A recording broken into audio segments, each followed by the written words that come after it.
En ma qualité de procureur de la République d'Abidjan, je suis donc le directeur de la section antiterroriste. Je voudrais apporter quelques précisions concernant les enquêtes qui sont en cours. Et je dis et je le répète, à la lumière des différentes déclarations qui ont été faites devant les officiers de police judiciaire, nous retenons qu'il ne s'agit pas d'une simple marche de protestation contre un arrêté préfectoral qui a interdit la manifestation du 11 octobre 2025. Mais ceux qui estiment que cet arrêté leur porte un grief, il leur appartient de saisir le Conseil d'État pour demander un sursis à exécution. Plusieurs personnes ont été interpellées.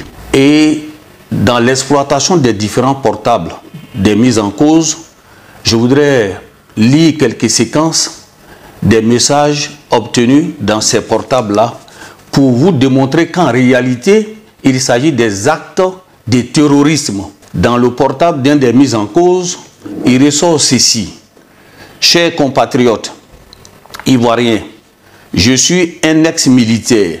Je vous donne quelques stratégies pour paralyser la ville et empêcher le 4e mandat illégal.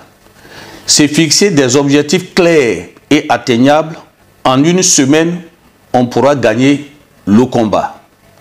Le premier objectif est de faire fermer les ambassades étrangères par nos actions sur le terrain.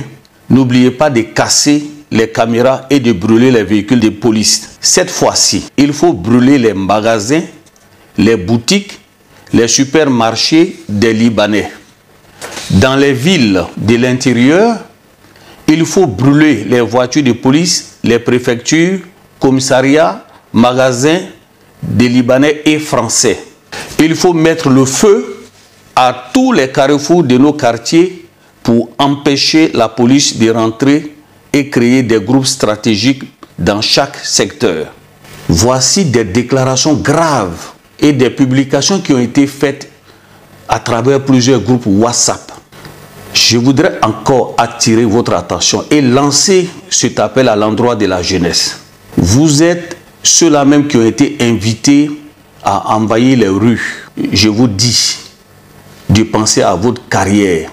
Ne brisez pas votre carrière pour des hommes politiques cachés derrière des caméras et qui vous lancent des messages d'appel à l'insurrection. Je vous dis, et avec toute la gravité, que mon parquet va avoir la main lourde lorsque nous allons prendre nos réquisitions à l'audience. Pour le moment, nous avons interpellé environ 700 personnes.